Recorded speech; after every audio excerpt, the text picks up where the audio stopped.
Welcome to the Blackburn End Podcast. Things are getting tight at the bottom of the league. It's only March and I feel like we're just hoping to see out the season and survive and we can all move on. It doesn't feel enjoyable to watch Rovers at the moment. I'll be honest, it feels more of a job. I mean, we could say it's a punishment right now, but will we be positive in the podcast? Let's find out. But here are the topics we're going to cover this week. So Rovers grab a late equaliser against fellow relegation candidates Portsmouth as Carter once again grabs a goal. It's as you were as other results mean Rovers remain 4 points above the relegation zone. Tronstad looks to have played his last game for the club as injury sidelines him for the season, as others are also joining him in the medical room. And it's Oxford away on Wednesday and a difficult trip to Millwall that await the team. Could potentially be quite a tough week, but Mark, it's getting tougher, isn't it?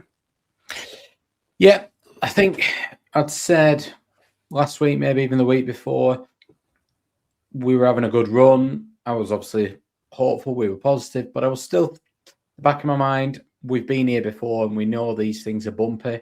We know sometimes you will win some games that you're not expecting, but you're also going to lose some and drop points when you think, actually, this is one that's massively important. So, in context, I'm not as down as I could have been. My match reaction might say slightly different. Well, let's get into it because I feel like we need to start from the beginning, which was obviously Portsmouth. Social media was an enjoyable place to be. There was obviously a lot of comments last week on the podcast about people getting a little bit, edgy about this game and stuff. But we were relatively positive because that's what we were trying to be. But obviously, it was a 1-1 draw, and this was our initial match reaction. I feel like we got away with it, mate. I was getting really frustrated with the fact that we've changed the formation after a couple of wins, the way that we've changed how we play, and it seems like we've just gone back into old ways, and I don't really understand why. And then to have a game like that where we probably should have performed better. Well, I know we should have performed better. And it just seemed like a lack of energy, and I should be buzzing that we've got a point, but it just feels like it's inevitable that we're going to be down here until the last day of the season, and it's really, really frustrating. It's great, obviously, we've dragged Portsmouth back to a draw, and ultimately there are teams worse than us, but I'm just really, really concerned. I really want to have a go at the ref. I need to probably articulate it better than what I'm about to, but I just feel like I don't really understand what refs give and don't give anymore, because it felt like any 50-50 was their way. It felt like if we got slightly pushed over, nothing was given. If they got slightly pushed over, which happened a lot, especially with their left back, it was given. It was just really, really frustrating, and the atmosphere was pretty flat. The team seemed pretty flat, and from a performance point of view, Baraji needs to be better. Duneva needs to be better. Obviously, it's the same names. Gardner Hickman didn't really offer much. Forshaw was the only one showing any kind of energy.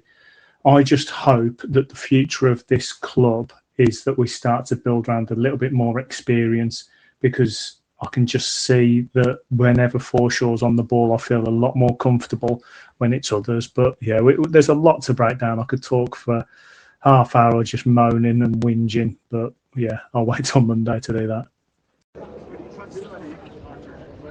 Well, it feels a little bit better than I thought it was about to. Absolute relief, but we are banging trouble, mate. I think my big worry today was he set us up looking at the team and thinking we can't score more than one goal, so we need to make sure we don't concede. I didn't feel like we tried to win the game. I'm sure he did want to, but I didn't feel like he tried to. Felt very much like we were, let's not lose, and that is so dangerous, and I thought it was about to bite us on the backside. Ribeiro basically playing left wing, left midfield, then left wing back at times. Thought we were asking too much of some of our players. Murray looked shot to bits. The strikers are isolated, but they're dropping deep, and then they're getting nowhere near the ball. We look lost. We do. I felt like in the first couple of games I could see where he was going with it. I don't know if the injuries, looking at the squad a bit more, has really worried him, but you've got to wonder where the wins are coming from. Yeah, I've started to worry a little bit now. The formation thing is the one for me. So when we started against QPR, it was like a 4-2-3-1 kind of formation.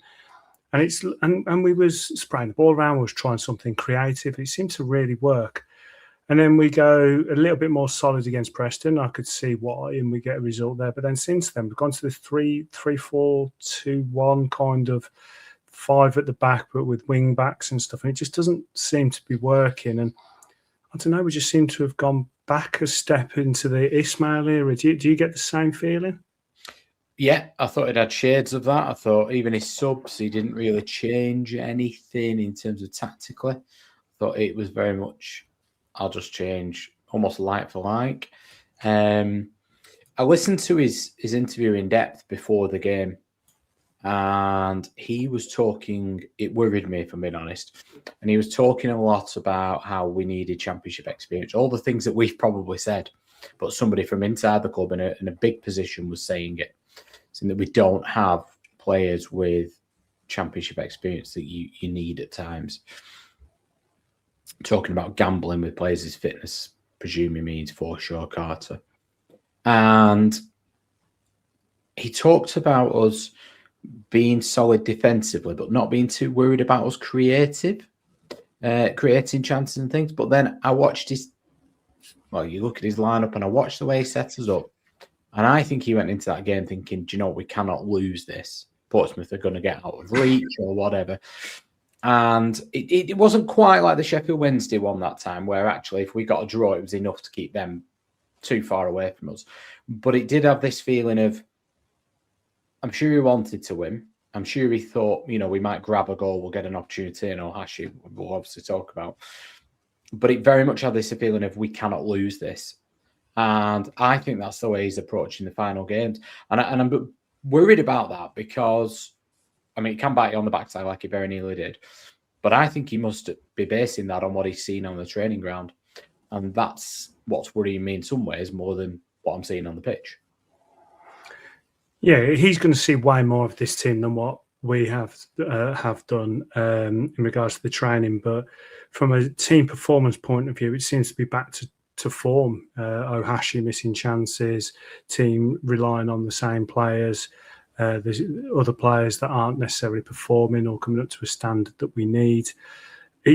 What was worrying for me was when he first came in, there seemed to be a little bit more fighting energy that seemed to kind of come away a little bit in this game. And this is what I was kind of putting my hat on, was we had some decent chances. They weren't going in, but you could at least see there was something there. You could see that we was trying something different. There was energy, there was intensity. And then we missed a chance early on, and it felt like, this is same old Rovers. And then we just carried on with that.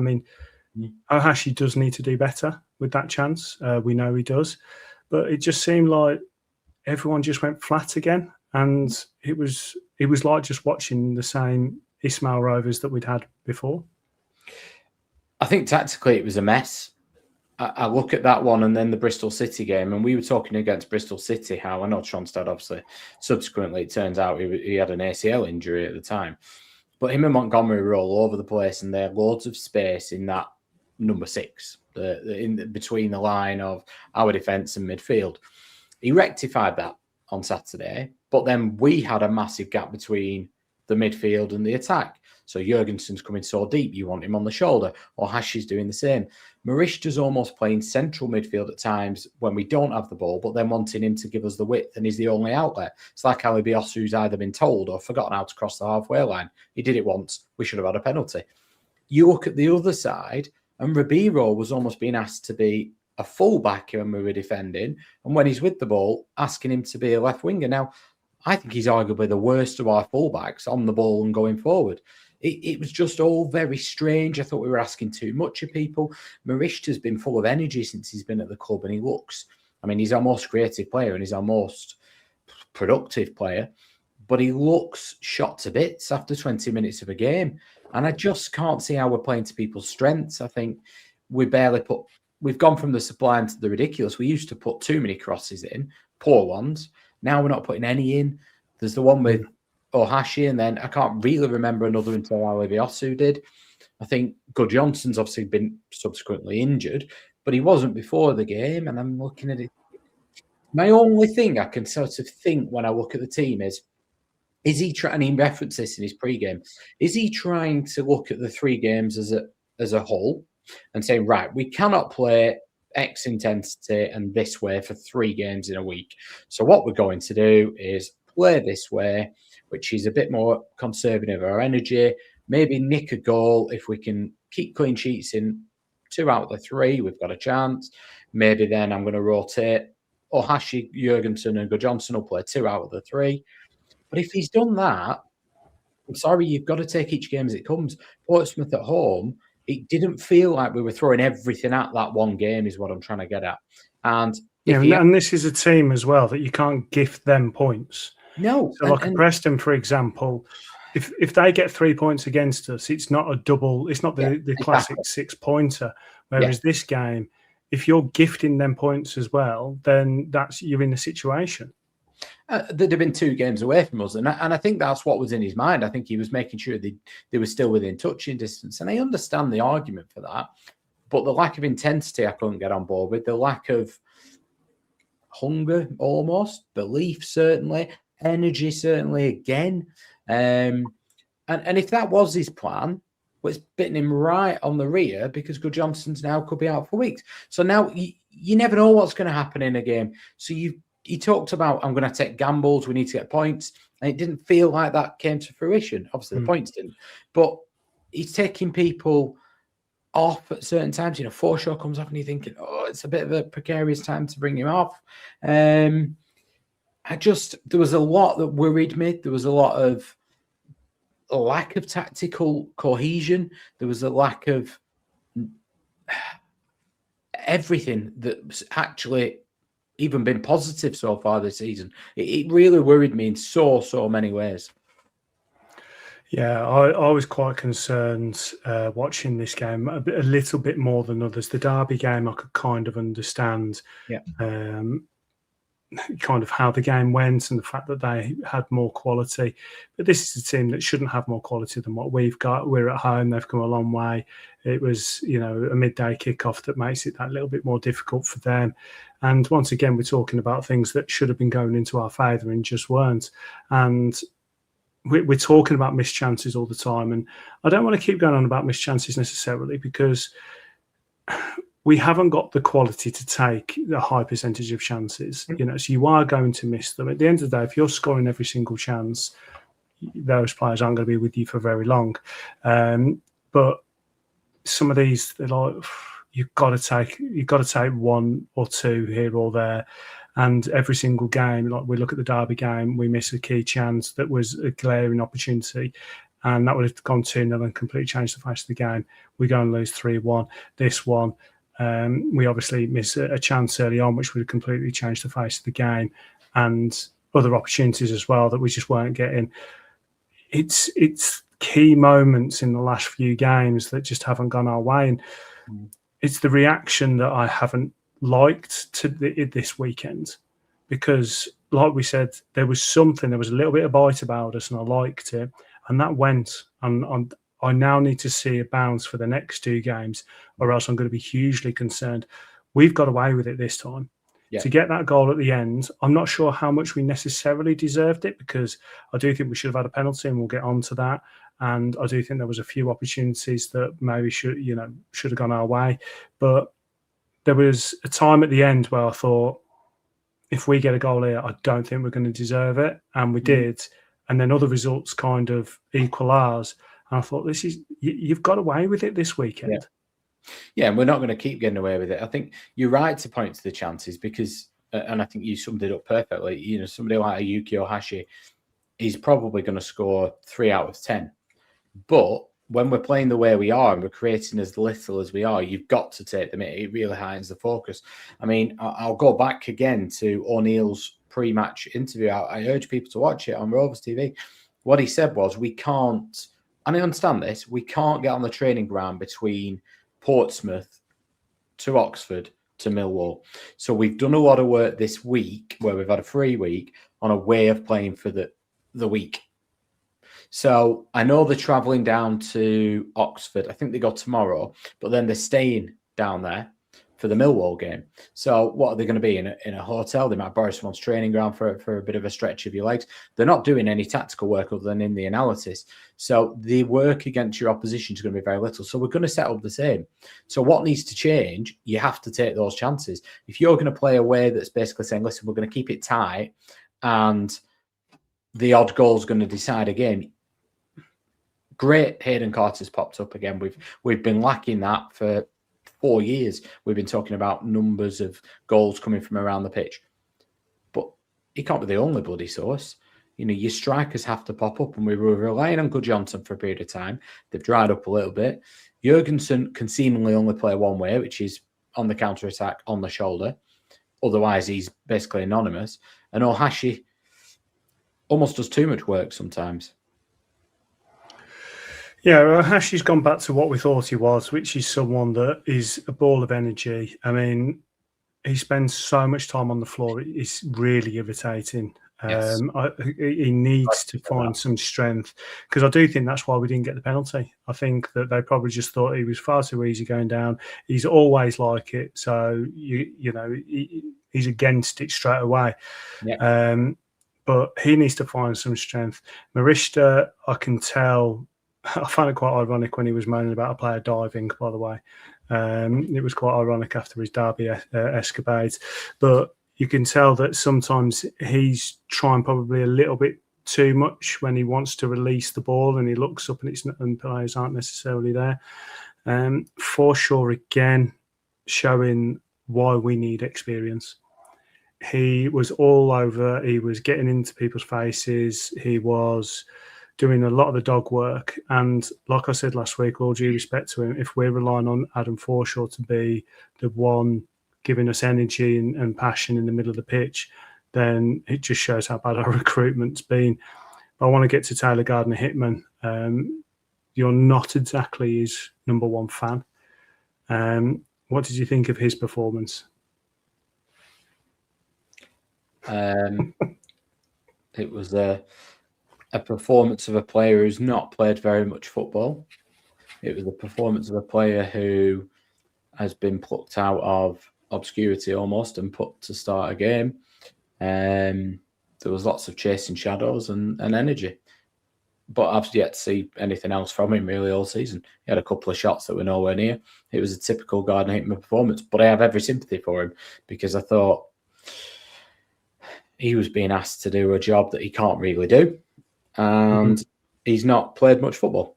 So I wasn't expecting much more from him. No, and obviously we haven't got a Todd Cantwell that can drop in there. Axel Henriksen's obviously a no-go. Montgomery, I don't think, can play with Forshaw. And Baraji, as much as I do think there's a player in there somewhere, we haven't got the luxury to wait for it to come out and be regular. He just seems the most nonchalant, relaxed player, and we don't need that. If he actually got a rocket up his arse, he'd be a much better player. He just needs some urgency. Tavares is now back from the dead, but that midfield situation is just rearing its ugly head again and again and again.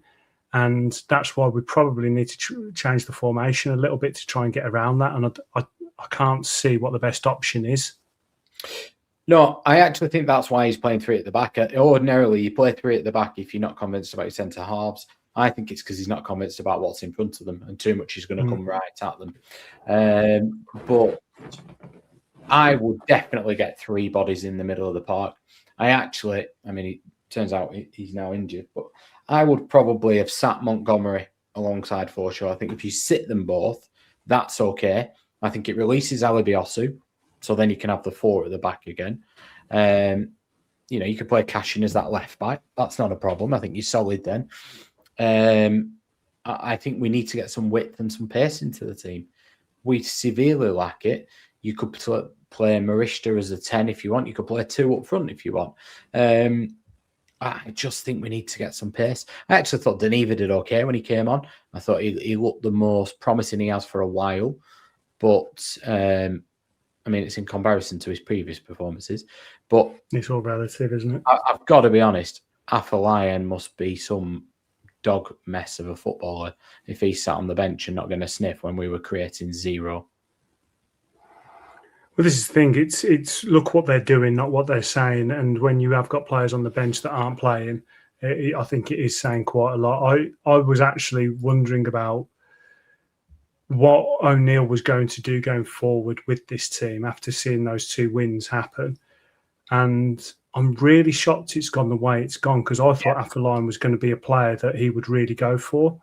And all the stories that we've heard out of Stoke, like the interview you did with one of the fans, I just thought the likes of Afolayan would really get a good opportunity. There's definitely something not right there. Are we trying to make sense of the senseless? Yeah, I mean, it could be his fitness, to be fair. I think he's started 1 game all season in the Bundesliga, so yeah. Well, the injuries crisis is really killing us now, and Gudjonsson's now going to be out for a bit, and it's all really worrying going on to the next game. But just to finish this one off, I don't want to moan too much about the ref, but it was really frustrating that we had so many times we were being pushed onto the floor, exactly the same as what they were doing, but we weren't getting the fouls and they were. What was the atmosphere like with the referee? Because I felt like it was getting really frustrating. There was a lot of ironic cheers. It just felt like we weren't getting the rub of the green with him. Yeah, it was very much what you've just described, but I think that's been the case for a while with our team, and the Marishta thing won't help. I think Ohashi, I'm so glad you summed it, the penalty up how you did, because in the ground, it looked like he went down. It looked like it had to be a penalty, really, but it looked like he went down like a sack of whatever. And he does that all the time.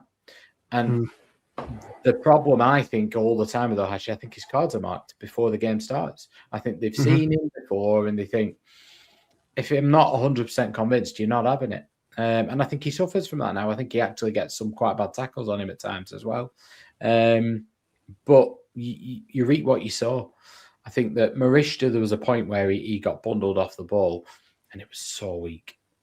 But I just think you're right. I think it did feel like they were getting the rub of the green in terms of ref's decisions, but watching them, they were around the ref all the time. They're in his ear, and they've got a lot of good English experienced, not just English nationality, but English experience pros, and they're in the ref's ear. They probably know the refs. The subconscious bias of, oh, they're a good pro, they've come through the leagues, they won't do this. That, it will be in there. Refs are human. You watch Marishta at Derby throwing himself on the floor. You've seen it with Ohashi before. If you're not sure, you're probably not going to give it. So, yeah. And that's what's frustrating about the recruitment and getting all these players from different leagues. It is a different league. The way it works is all completely different. And getting in the referee's ear, things like that, the dark arts that we all talk about, that's really important. I said about Travis as a footballer, I didn't want him. I didn't think he was a very good footballer. I still don't. But he did all the dark arts really well. Now, some of it I wasn't a fan of. Even like Marishta throwing himself to the floor. I don't like stuff like that. But getting in the ref's ear, we talked about it with Cantwell, didn't we, as a captain? There's a lot of the times you've just got to be doing stuff like that. Just asking the question, ref, are you sure about that? Little things like that really help. And it was just adding to the frustrations for me watching this game, because I was like, right, I've said before, we need luck and talent, and we've got neither. And then when you haven't got the ref on your side and the atmosphere is flat and the football's going crap, it felt like a punishment to watch this game. Yeah. And when the goal went in, it was a really weird feeling for me. It wasn't like I was relieved.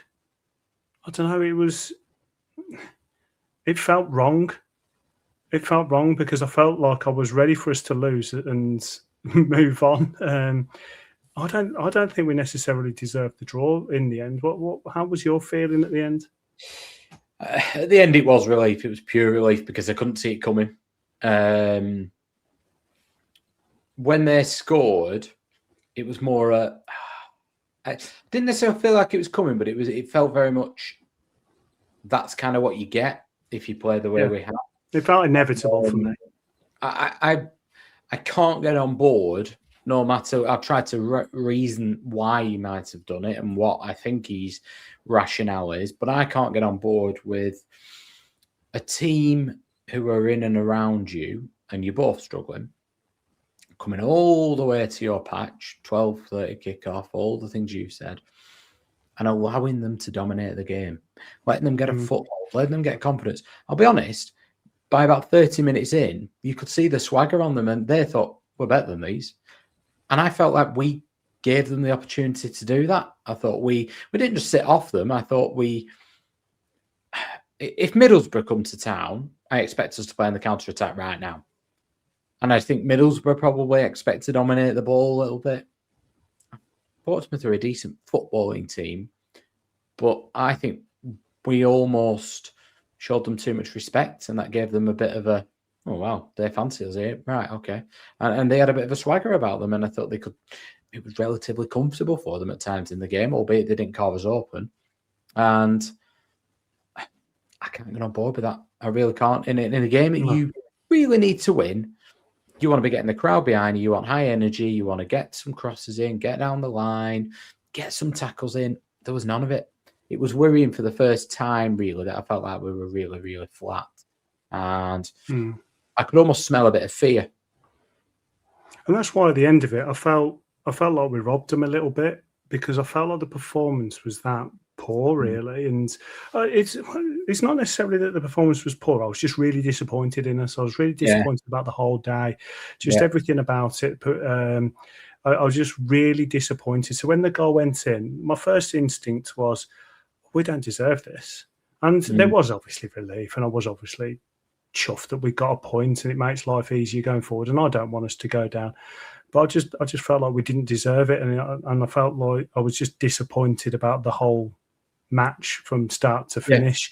There was nothing. I looked at my notes. I'm looking at them right now, and there wasn't many positives. In fact, I came across as very whingy in my notes, and I didn't like that. I like to have like a little section where these are the positives, a little section where it's like, these are the things I really don't like, and then, oh my God, this is the thing that's really pissing me off, and this is really bad. And it was all down the side of, I'm really pissed off, and it just looks really, really whingy. And when that goal went in, I was celebrating, and I was like, we just don't deserve it. And I'm glad we got it, and it makes life easier. But we should have been so much better from start to finish. There should have been way more passion, and there should have been way more energy. And is it tiredness? Is it the personnel? I don't know. But it felt like a very big drop off from 2 or 3 matches ago. Yeah. I don't think it was that they didn't realise the significance of the game. I think they were playing with a fear of not losing. And that's a dangerous mental space to be in as a footballer. But listen, we've got away with it. We've got away with the results to some extent. But I think we're now in the realms of needing a result that we're not expecting. But, yeah. No, exactly. So before we finish this, any of your 3-word reactions? Yes, we've got one from Mrs. Coldy, Kaz Colders, potty mouth, so I'm going to miss out the middle word, but she says very lucky. There is a 3rd word in there. Insert your own. Adam, I've made an error here. I'm just going to say Adam at Leap Year Man. League One incoming. He's not very positive. Danny Curran 11, not sure what people think of this, but he said Jurgensen's receipt needed. And it's not a 3-word review, but I'm going to have to shout this out because it's one of the funniest posts I've seen in a while. Really made me chuckle. From a Portsmouth fan, at Thomas2791. Great username, very catchy. He says, if Pompey Blackburn was the first game of football you'd ever watched, there wouldn't be a second. I get that. Yeah. I get that. I had people message me because they were watching it, and they just said, "How do you do it every week?" I So is it like this every week? And I'm like, yeah, it's not it's not normally this bad, but yeah, it's not. And it was like, it's really bad. Yeah, and I couldn't disagree with them. Well, we had I don't think I've told you this. So I got contacted by via someone I know who does some stuff with TalkSport and things. To speak to the Hungarian FA about Balázs Talk because they're doing some stuff for FIFA. So they said, "Can we interview you? We're down this week." And I said, "Yeah, if you want." Listen, busy though, working, daughter, puppy, not loads of time. Can we catch you for half an hour around the game? Yeah, fine. So I agreed to meet them after the game.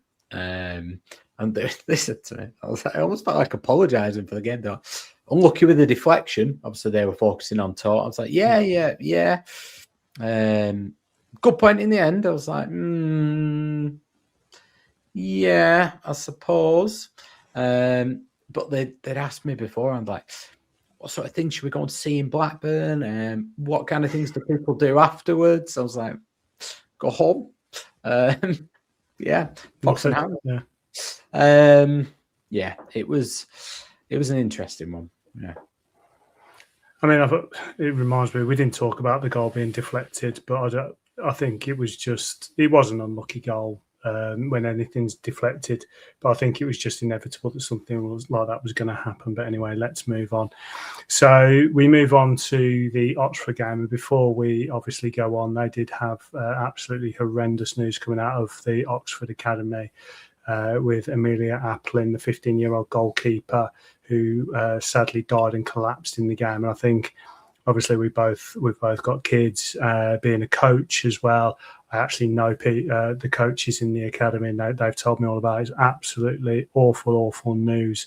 No one ever wants to go through this, and obviously our thoughts go out to the family, friends, and obviously the club.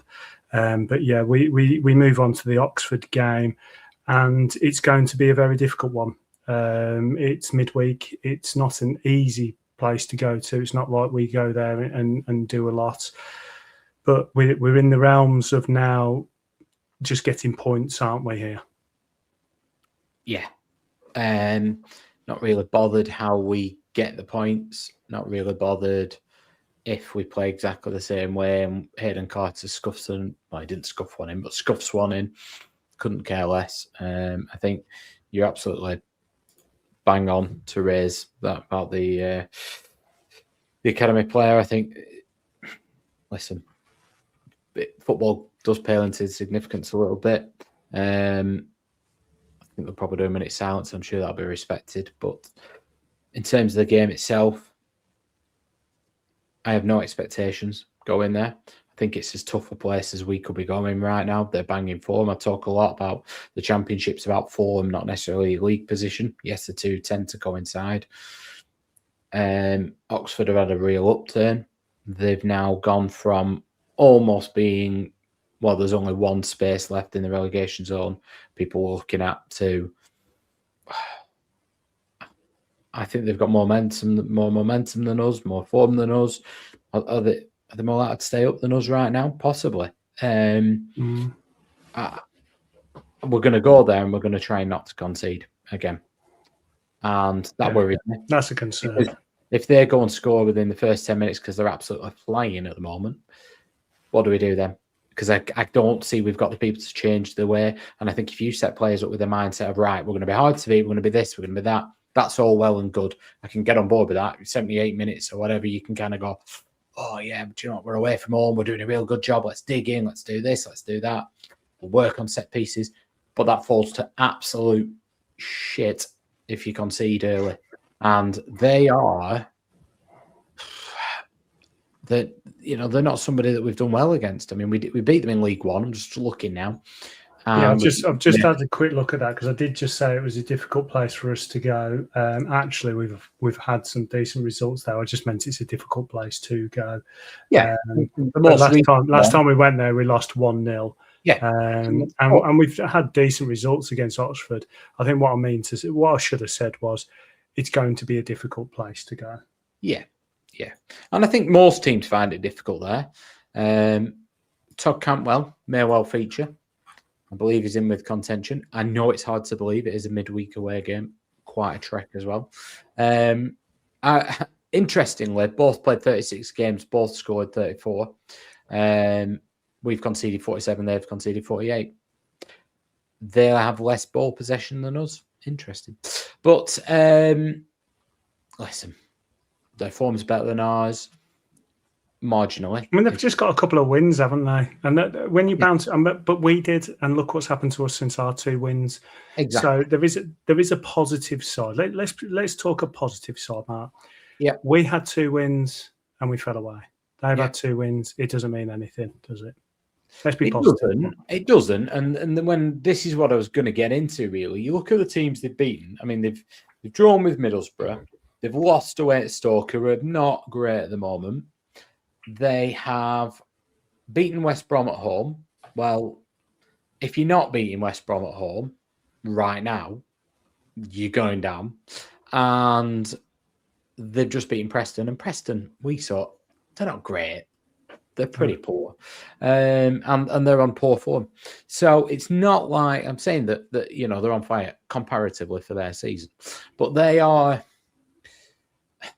a team who's got a glimmer of hope.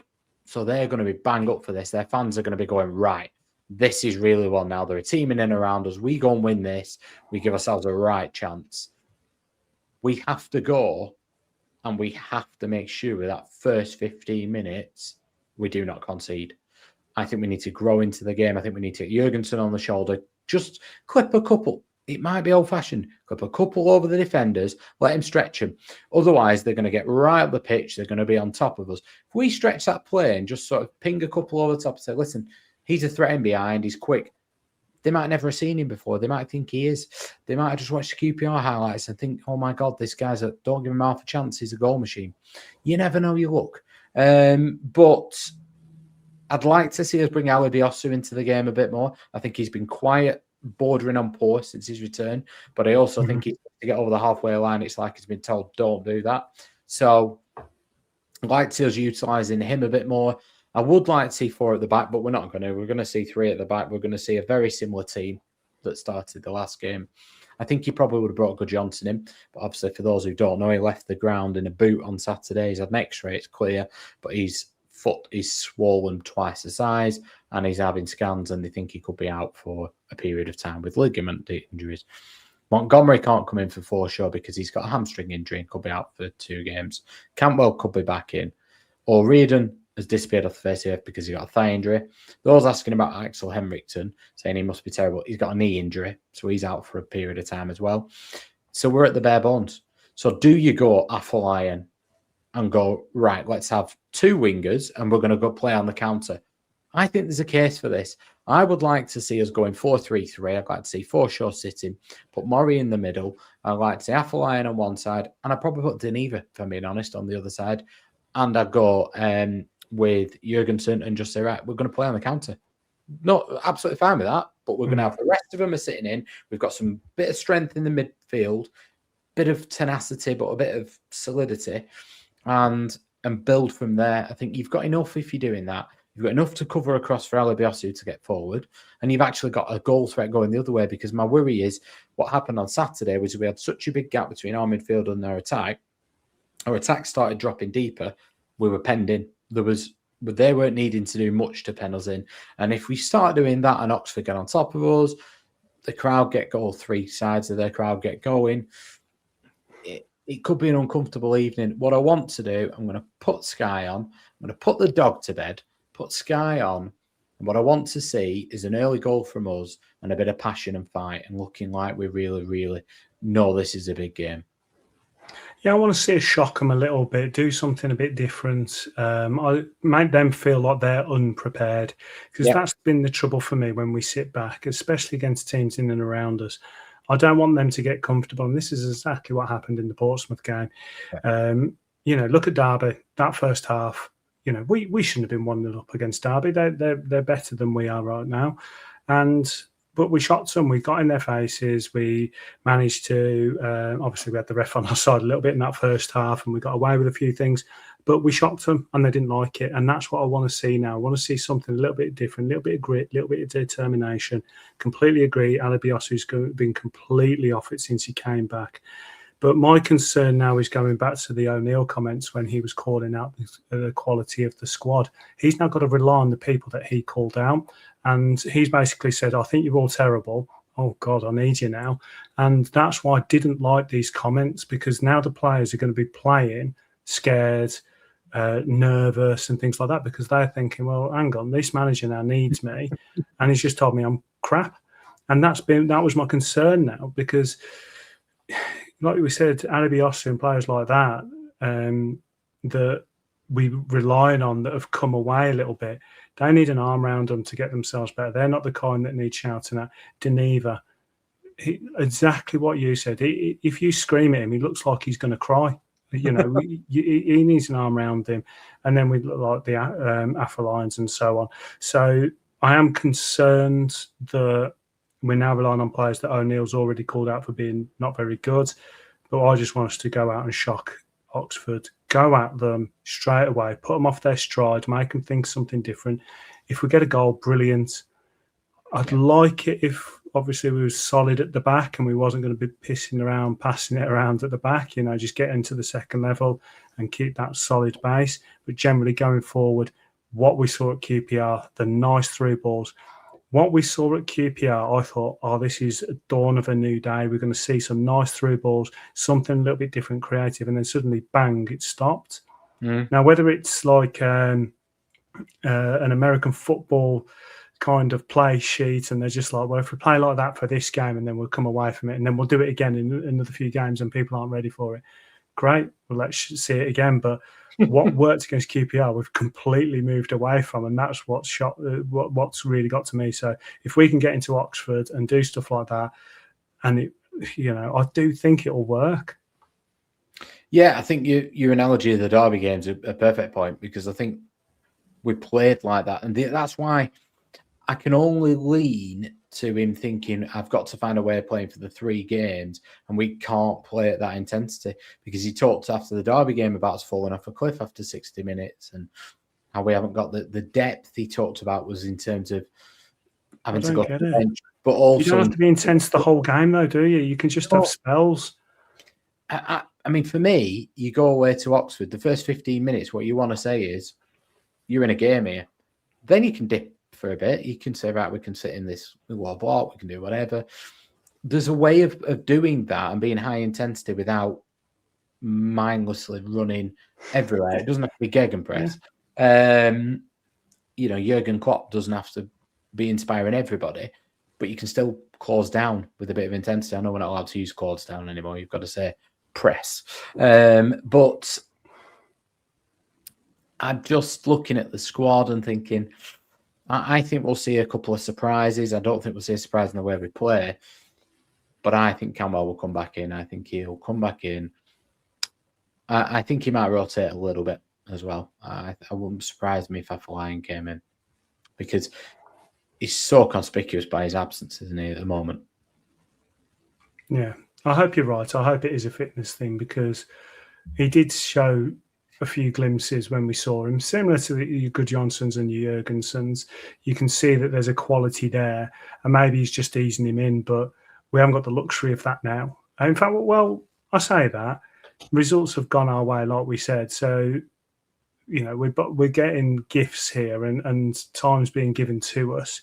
But I want to see us now giving him a chance to go for it. Because, I mean, we haven't got a choice really, but if you gave him the choice between Afro-Lion or Deneva, I'm going to go Afro-Lion every day right now. So, and then we're going to be going on to this Millwall game, and that is not an easy place to go. They're third in the league. They're getting wins very easy. And whilst they're not necessarily a team that I am massively impressed with, and they do concede goals. I think they've got one of the... they've conceded 41, we've conceded 47. So it's not like, you know, they've got a strong defence. But Millwall's going to be a tough game as well. It's going to be a very tough game. Yeah, I think when we adopted this, I say we, or when the club adopted this transfer policy of unearthing gems from the European market. One of the things we were concerned about was championship know-how, fitness, experience, strength, durability. But it was about being all-demand by a team like Derby and Millwall. Big test. That I think that that I agree with you. They're always up there, but I'm never overly impressed with them. I think they know their strength is they know what they are, and they're unashamed about it. They're happy to stick the long balls in, throws, slow the game down, make it ugly, make it horrible. Alex Neil's generally like that as a manager. We'll get some results there when we go, but this is probably the worst squad we've had in, my recent memory. It's poor. It is poor, and the injuries are making it a hell of a lot worse. I think to not have somebody like Sonny Tronstad from now to the end of the season is a hammer blow, because, like you said before, if we are relying on Adam Forshaw, and we are, he's almost one of the key cogs in this team right now. If he gets injured, which I understand why they're protecting him, you're stuck between the devil and the deep blue sea. Do you play him for the 90 if we're doing well against Oxford and risk losing him? Because who goes in then? Montgomery's injured. What you do, play Baraji there till the end of the season? Not an exciting thought, unless Phil Jones has got a few games in him. Defensive midfield, but rolling back the years. Why not? I think we'd take him, wouldn't we? I'd take David Dunn as well. Well, yeah, why not? So, between the two games, then, what's your minimum expectation for you to go on to the next podcast and be happy? So, mine is 3 points against Oxford, and whatever happens in the Millwall game happens. I don't think we're going to win either of them, but we need 4 wins between now and the end of the season, and probably a draw. So we've got to win one of these two. I think this is, like I said before, we're in the realms of winning one that we're not expecting to. I think Oxford away is a tough place to go. Millwall away is even tougher. But I think we've got to win. I mean, if we get 4 points, I'll be back on next week saying, do you know what? I think we're going to stay up. We'll get 3 more wins, because I think we need 4 wins and a draw.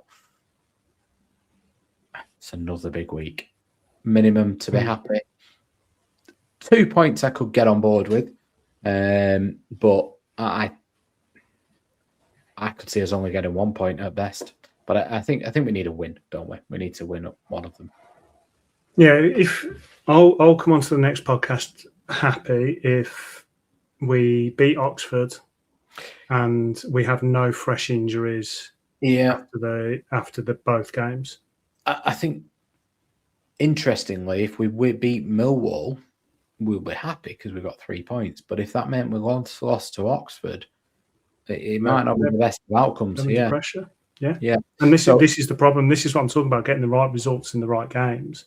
Because the old adage of the relegation 6-pointer, it's absolutely true. If you're going to be taking points away from yourself and giving it to someone else, you don't want it to be the ones that are around you, as we all know. So if you lose to Oxford, that takes them to 38 points. We're on 39. And if other results go against us, then straight away you're losing all these like little extra lives that you've got. That we got away with one this weekend with the fact that West Brom drew and Leicester drew, but because Oxford got these 2 wins and they're now bang straight back in it. Yeah. If you're gifting them 3 points and then the other 2 manage to grab something, that's when you're starting to get the squeaky bum again. Well, I'm talking a squeaky bum. Saturday, 12:30, Oxford Charlton. You got to be supporting Charlton on that one. I'm basically supporting anyone that's playing the teams below us, effectively. I was looking up. It was so strange that last week we were talking about if results went our way, we could be above Charlton, stuff like this. And then suddenly Birmingham City mess up against Charlton and we don't get a result against Portsmouth, and then we're still down there. So that teaches me for having a little bit of hope in the dream. Yeah, I thought we were roping Charlton back in. I mean, Portsmouth are obviously only a point above us, but they have a game in hand. I just Their game in hand, was it? It's against Watford, isn't it? I think their game in hand, was it? Southampton? I can't remember now. But I think Charlton at 5 points ahead of us is probably too far. I think Portsmouth, if they win their game in hand, probably too far. 4 points. Looking at the table now, I think it's between Oxford, Leicester, West Brom, and us. It's not, the two places there. It's not great odds right now. No, the concern is that if we don't pick up points of the teams around us, then and some of these start to get random results like we've had in the past when we've been in these situations. When we've been to Leeds and got a result, we've been to Leicester and got a result. If these teams do that, suddenly we're the ones then that are going to be straight back into it. I mean, the dream for me is Leicester go down, so then we can say that there's another Premier League champion that's gone into the into League One. So then it's not just us, but yeah, it's getting a little bit ropey. So the injuries are racking up. I'm really concerned about the injury side now. I don't think Baraji is. There's a player in there. But he's not the answer right now. And that centre mid pairing is just going to absolutely kill us for these next 2-3 games until we get bodies back. Yeah, I mean, Jake Garrett's back in the 21s. He's played a bit of football. I'd be more tempted to go for a Jake Garrett than I would probably even Tavares, if I'm being honest. I think what we need right now is somebody who's, and I know he's a red card waiting to happen at times, Jake Garrett, and I wasn't as convinced as others were by him, but he's somebody who's played in the Championship 2 years ago. He's got a bit of bite around him. He can probably sit in there. I think I'd be getting him in and around the team. I'd get him in and around the team because I did think he was going to be the next Lewis Travis for us, but could actually do a bit. But when you haven't played for so long, it is a risk. But Tavares hasn't really been firing. I mean, it's funny because I'm seeing some of the names that we've got around the squad, and I just haven't seen them for ages. We've still got Gagba. I mean, he's still alive. Doherty. Doherty. I mean, he's someone that came on and seemed like he was going to do something. He's gone backwards. So Cardboard's come back. He came back before Wharton, who's obviously back on the bench, which was great to see at weekend. But Cardboard came back, played a 21s game a couple of weeks ago, and now he's had a setback and he's out till after the international break. Hamstring. So it's obviously going to be a recurring issue with him. Tends to be with quick players. I wouldn't know from personal experience. Not something I wouldn't know. Yeah. But I mean, the midfield, I'm just looking at the list of midfielders here. Christy Montgomery is out for a couple of games. Jake Garrett hasn't played all season. Ryan Hedges, I mean, I'll be honest, mate, I can't believe you've let it slide this long, that the disgraceful run of Fulham coincides with Ryan Hedges. Baraji, sure, he's going to be a great player at some point for somebody. It's certainly not going to be us this season. Could be next season. Dion Deneva, Taylor Gardner-Hickman, Forshaw, Tavares not played. Tronstad's out for the season. Axel Henriksen's out. Marista and Cantwell. I don't know where you turn. No. If I was playing Football Manager, they'd all be transfer listed. I'd be straight on the free transfers and seeing what I could bring in. Very, very sad state of affairs at the moment, that centre mid. It was a position we said that we was worried about, and it's come to fruition. But let's talk about Tronstad now. So, the funny comment of the week was someone said that you were the Tronstad of the podcast to my Taylor Gardner-Hickman. I was the most offended I think I've ever been, being compared to Gardner-Hickman. But anyway, that's enough of that. So let's talk about Tronstad then. So his career looks like it's over with us, bar the shouting. He wants to go back for, I think it was family reasons, which I completely understand if that's the case. he had a slow start to his career. We were concerned. I remember us talking about it, just thinking, there's a squad player maybe in him, something like that, but he wasn't going to really push forward. And then suddenly him and Travis just kicked on as a pairing, and that was it. Then he became a solid one, and you were one of the first ones really to start championing him as one of our better players, and he kicked on, didn't he? Yeah, I think I saw him away at Fleetwood, and I worried about his physicality for the Championship. He couldn't get about the pitch. He played early on that season and then disappeared for a bit, almost like Pedersen did. And he came back and found a role. I'll be honest, I thought he was having a really big impact, but I thought it was kind of the yin to the yang of Travis. I thought he had all the bits that Travis lacked, but Travis had the bits that he liked, the energy, the mobility. I wasn't sure how it would go this season with that when he almost became the main man, and we needed him to do both roles. And I think he's coming to his own again. I think he's, you look at the QPR game where he played with what we now know as an ACL injury, and he starts winning the ball high up the pitch. He's getting assists. He's a leader, which I didn't see in him. I remember when he was captain, and we were thinking, I think he's a good player, but I'm not sure he's captain material. He is a real leader. He's somebody we're going to really, really miss. He's somebody that I think we've grown to really appreciate. I don't just mean me and you. I mean, as a club, clearly a good bloke. You can see that.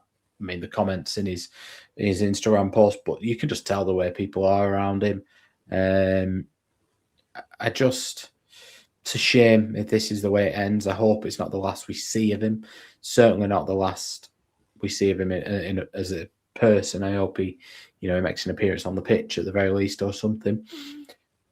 Trying to look at it from a club point of view now, when they are people who are negotiating contracts and they're saying to people, Ballish talks coming into the last 18 months or whatever. I've seen people saying, will they give him a 2-year deal? Should they look after him and let him train there? Listen, I want to be supporting a football club that does right by people. But if you're in the shoes of somebody at the football club who regularly footballers go, I want this wage or I'm going to leave, I'll see out my contract. Does it benefit your case if every now and again somebody gets an injury or you get a Ryan Niambi that then doesn't get the deal he's supposed to get and ends up at Wigan? And Tronstad is almost going to be a case study for them to say, well, what can happen? You can end up with an injury and no contract. I hope they don't use it in that sense and sort of don't look after him. But you can kind of see that, listen, football's a short career. Yeah, you want to get this deal, but at the same time, this can happen. If we're offering you a 2-year deal, I'll never forget having the conversation with somebody at the club when they were offering Ryan Niambi a 3-year deal. He was playing week in, week out. They had visions and a pathway of how he was going to progress. And they said, but no, his agent had said, I think he was going to Middlesbrough. He had promised him at the time he's going to be on X, Y, and Z. And they said, but you guaranteed this, it's here on the table. Football's, you've got to be careful that you're waiting for that at the end of the season. Clearly didn't go to Middlesbrough for whatever reason, ended up at Wigan on a short-term deal. I don't think he even had a club at the beginning of the season. Tronstad, in this sense, it's very different, but it can happen.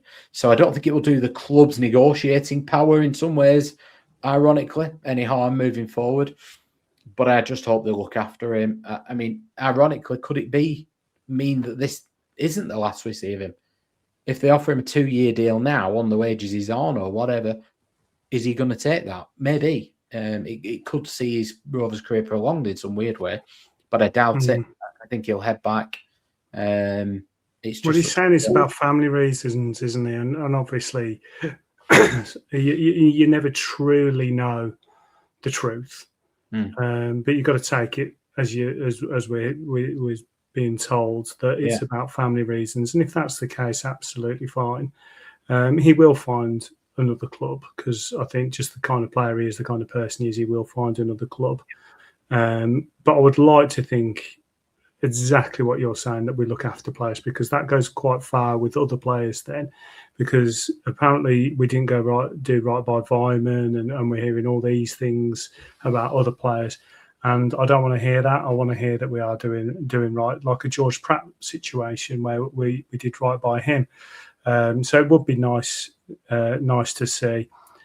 I don't think now's the right time to talk about his future until we know exactly what's happening. Yeah. But right now, it does feel like we're losing a very big player. And it is all relative, because I've had people saying he's replaceable. Yes, he is. Every player in the world's replaceable, near enough. It just depends what market you're shopping in. And right now, I feel like we couldn't replace him right now. No.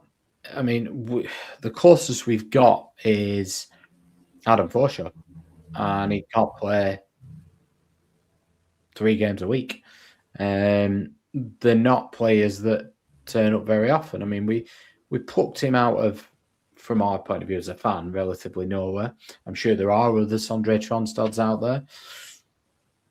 It'd just be nice to keep this one. So before we finish, Mark, is there anything else you want to cover?